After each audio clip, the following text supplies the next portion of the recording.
Hello everyone, I am the MoeChicken and welcome to F-Zero for the Super Nintendo. Let's go. This is let's see, I usually use the Golden Fox if I remember correctly. And we'll go to the Night League, Night League, and let me go Standard. Just try that. This is a game that, it's sort of a funny thing, like, I don't really have that strong of a childhood connection with it, because I really didn't play this game when I was a kid. That said, I have a really strong Super Nintendo connection to it. Like, this is definitely a game that I think of when I think of the SNES, and I love it. You know, it's got really good music, it's very fast. Like, you think about, well, when did this come out in comparison to Mario Kart? Mario Kart, I think, was 92, and this, I believe it said 91, so this was before Mario Kart. And it's, like, fast, and it's exciting, and it's just cool. I don't know, so I wanted to play it and show it off.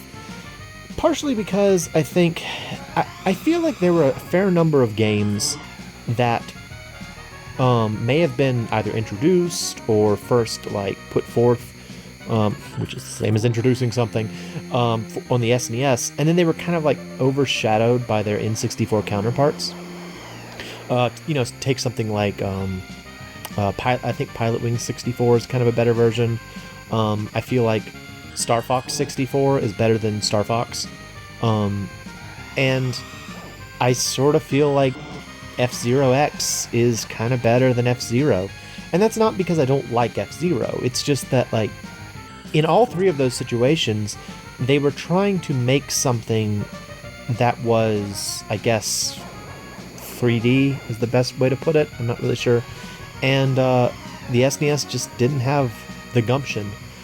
But I think of those three, this one is sort of the least impacted by the difficulties of not being in 3D. Because, I mean, both this game and also F-Zero X really pride themselves, I think, on being fast. Oh, geez.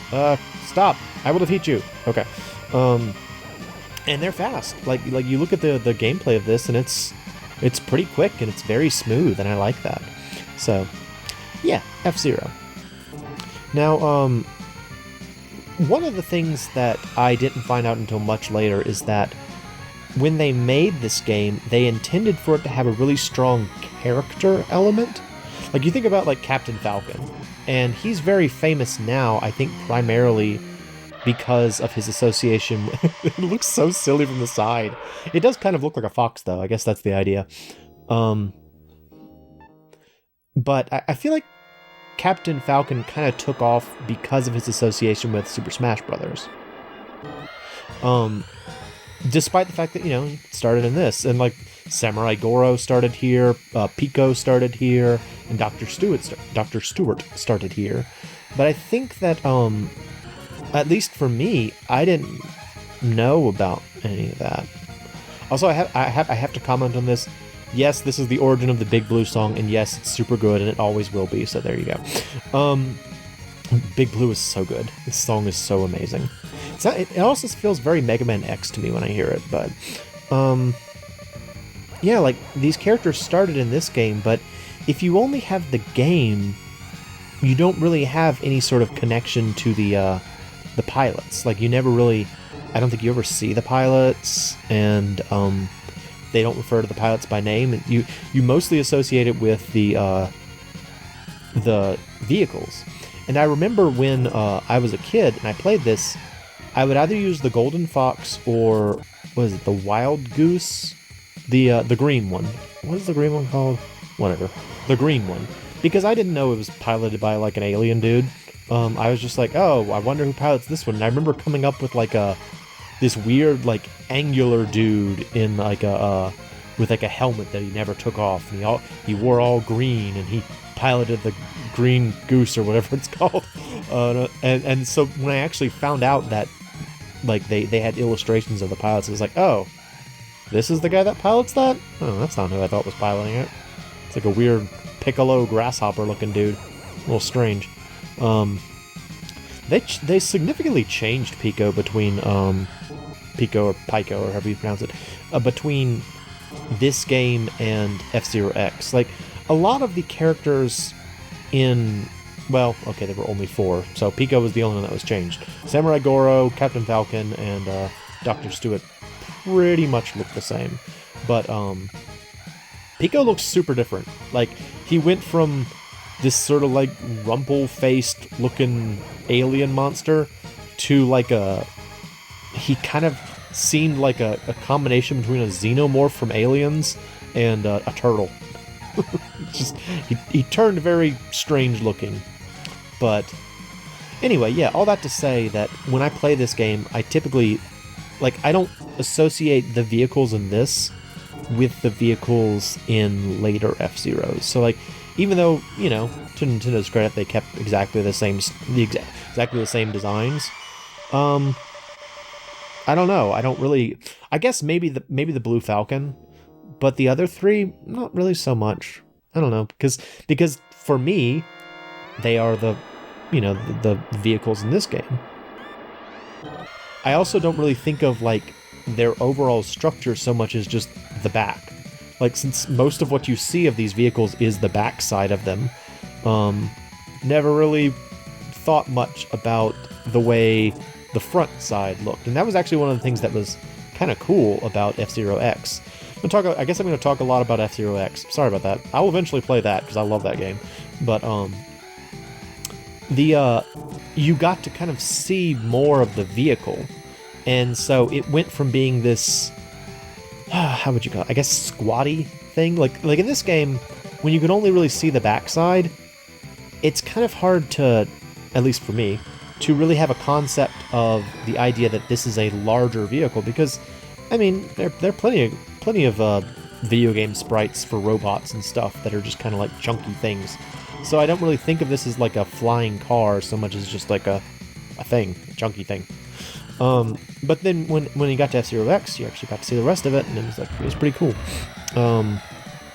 Another thing that I really did not get from this game that F-Zero X made very clear is the sense of like distance. So the F-Zero games, all of their racetracks are kind of like situated in the sky.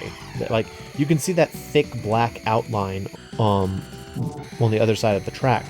That's actually supposed to, I guess, be a shadow. I don't really feel like the shadow would be that dark, but I guess that's what it's supposed to be. And the idea is that you're like way up in the sky. But for me, when I would see things like Mute City or Port Town or something like that, and I would see all those little, like, what were I suppose supposed to be city streets and buildings, I just thought, oh, look at all that circuitry down there. Oh, this is a futuristic techno racetrack. I didn't really put together that it was supposed to be like an overhead, like an aerial view of the city. So when I played X and I found out that like it was all supposed to be up in the sky, I was like, oh, was that the case in the first game? I don't remember that. It's just, that's sort of funny. Another thing is, these guys, what are these supposed to be? Are they like other, like, are they supposed to be other racers? I feel like maybe that's the case, but it definitely does not come across because they all look the same. It's like you have like all these other vehicles, cars, however you put it, traveling around, but they're all just sort of like non-entities. It's just kind of weird. They're just there to kind of like get in your way as you're trying to make sharp turns and stuff. And then there's the one that will explode if you bump into it, which causes you damage. So yeah, these guys are kind of weird. I'm glad that in the later games they added like a ton more racers and just said, hey, you know, the racing field is like 30 people per race or something. You know, that's feels a little bit more fitting, I guess. They did the same thing with Mario Kart and it worked. So there you go. All right, I think next is Deathwind. Yep, Deathwind 1. I'm very familiar with the first cup in this, and not so much with later ones. So you will rapidly see me get terrible as we continue through the cups in this. But this is actually kind of a neat concept for level 2, in that, like, the idea here is that you're in sort of a wind-swept plain that has really high winds. And so as you're driving, it will actually like throw off your steering. Like I missed that accelerator because you have to like hold, well, not hold left, but you have to turn yourself to the left a little bit to get past that part. Also, this is a rare racing game in which the computer players will actually use the boosts. I feel like for the most part, when I think of like racing games, I assume the computer players won't actually use the boost features on the track. So that's kind of cool. Also, there's what? What? F-Zero! F-Zero, no! F-Zero! What? Oh! Well,